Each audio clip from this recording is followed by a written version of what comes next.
I'm in Geneva, Switzerland, standing in front of the St. Peter's Cathedral.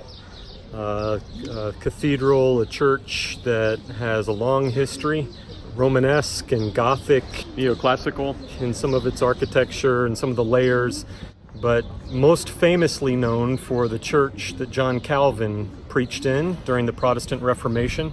John Calvin, of course, in the 16th century, a major Protestant reformer that started to have a profound impact on European Christianity, especially empowered by the invention of the printing press and some other political and social movements and forces that were relevant at the time. When you talk about Christianity, global Christianity today, it's hard to categorize it and to summarize its history. It's the largest religion on earth. Over 2 billion people worldwide self-identify as Christian. Many movements and denominations and sects and histories and streams of the Christian traditions. But you can broadly, at least, summarize it in terms of several major streams.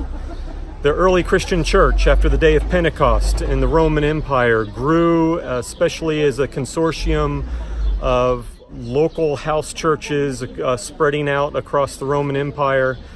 As it grew through the centuries in both numbers and in influence and impact, it started to change the Roman Empire in many ways. When the Emperor Constantine in the 4th century became friendly to Christianity, some would say converted to Christianity, the fortunes of the Christian religion changed in the world and certainly in the Roman Empire. And eventually Christianity became the official religion of the Roman Empire. And with that, many changes took place in historical Christianity. It became more mainstream, it became more wealthy, it became more institutional and established. And debates continue today about whether or not those changes were good or bad. And there were many other traditions and versions of Christianity that existed and that were developing at the time as well. But then there were some historic splits. One that happened in Byzantine Christianity in the year 1054 between the eastern parts of the Roman Empire and the western parts. The western part becoming what would eventually be known as Roman Catholicism under the authority of the Pope in Rome. The eastern parts becoming the catalyst for what we call Orthodox or Eastern Orthodox Christianity today, which has many forms and many branches and histories on its own.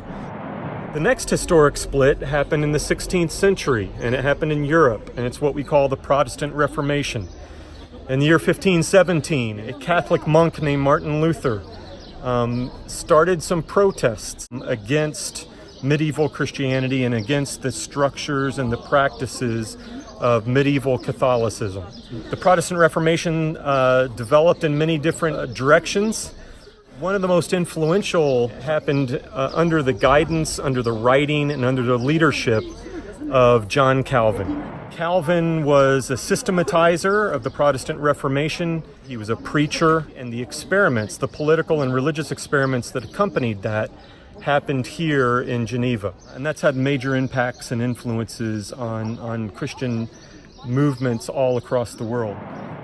Today, you have some major changes taking place in Christianity again, as in the post-Vatican II world, and as the Protestant world continues to change, and you have a geographical shift of Christian populations toward the global south, away from the former centers of power in Europe and North America.